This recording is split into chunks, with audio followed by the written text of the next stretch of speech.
Hey fellas, it's General Gao.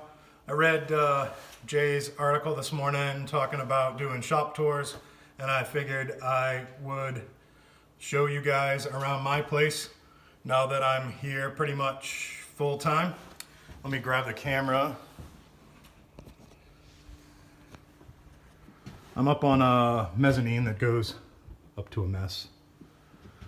But this gives you a pretty good bird's eye view of the shop. I've got a shop, a little separate building down around the corner, and we'll actually start there. Place is a little bit topsy-turvy because everything's a little nutty right now. But this little 24 by 24 spot is where I do most of the work, most of the assembly work on cars. That's my 34-3 window. There are some languishing threads out there about this car. The project on itself has kind of been languishing too, but it's a 34-3 window that was my dad's car, and it's going together with a Y block and a T5. And who knows, if we're stuck in here long enough, maybe I'll start making some progress on that. I have pretty much everything I need to finish it off. And then I'm working on something else too. I'm working on a banger powered Model A. I don't have a body for it yet. I am looking for 3031 Roadster parts, if anybody has a line on them. I need to come buy them cheap though, of course. So this is a Model A frame that's been stepped in the back, Tartle style, and I'm in the process of cutting down and fitting a 34X member into it. I don't think that's ever been done. I've never seen it done anyway. And I'm gonna run a 34 front end, Model A rear end. That banger over there, that's a 34B block. 34 transmission. This motor came out of the Sachem Special, which I built a few years ago, if you guys remember that. It was a mustard yellow Model T with an Indian head painted on the side. Here's the rest of that space. That's most of the parts that I've got collected for the A project. I'm really stoked on those tires. Picked them up from a buddy of mine for super cheap. They're Lincoln brand.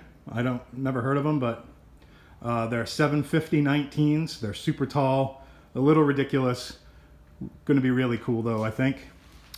We're walking by the rear end that I'm going to use for the project, and back out into the big shop. You've all probably seen the 54 coupe. I've had that for a long time. My dad died in 2008. And I got that when he died in 2010. Becky and I took it to Bonneville for our honeymoon. This car's been all over the place. It's a pretty cool little buggy. I'm gonna crack the hood, see if I can do this one-handed.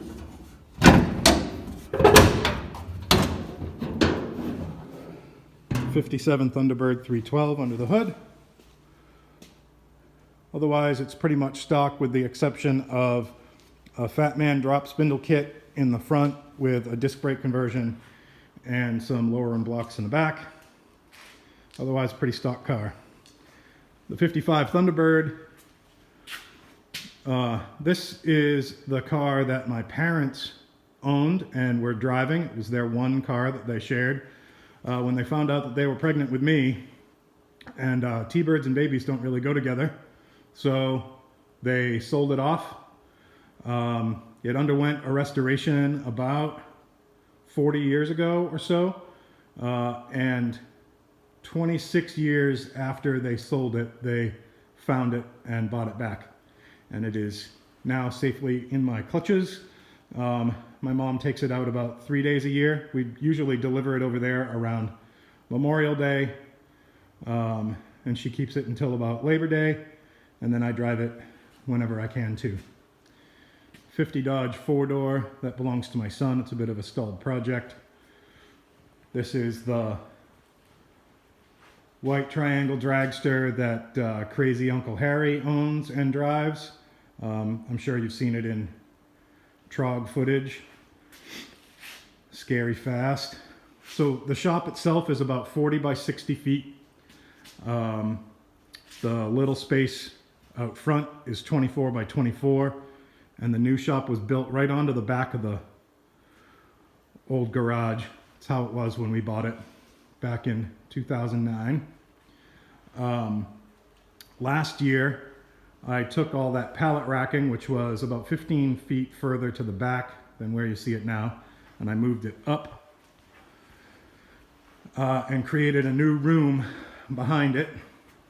I just framed it out with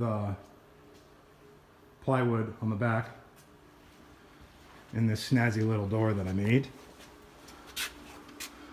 The heart means I love you. The heart with the note means I love you, but you can't come in. This is my studio. It's 15 by 40 feet. I share it with another friend. The nope sign is up because starting on Monday, I actually have to start teaching my students from here remotely. And I teach at a boarding school in Braintree, which is a little bit south of Boston. It's an international boarding school where 98% of the student body comes from someplace else on the planet. So they are all home to far-flung areas like China and Japan and Korea and Kazakhstan and Italy and Spain and Brazil, Mexico, pretty much everywhere. So I'm gonna teach them from here via video, and they're gonna learn how to draw and paint and sculpt and do printmaking from the comfort of their own homes. We'll see how that goes. So this is General Gao's Hot Rod Palace. I hope you guys have enjoyed the tour. If you see anything here that interests you that I didn't bring up, you are more than welcome to ask me. Some of these things I've had for a long time. They were in the collection of my dad or my buddy Paul Howard. A couple pics of my dad. Paul Howard, he was sort of famous on the HAMB, Aviate Paul. I've got a lot of his stuff that is going to be going into this Roadster. The original hood and grill, that black Model A shell, and that handmade hood top were what was originally on his car. So I've got a lot of interesting little parts, and if you're interested in knowing more about any of it, you are welcome to ask. I hope you guys are doing okay in this crazy time, and you're able to get stuff done on your hot rods since you're hanging out instead of having to work 50 or 60 hours a week. Good luck with all of that, and I will talk to you guys soon.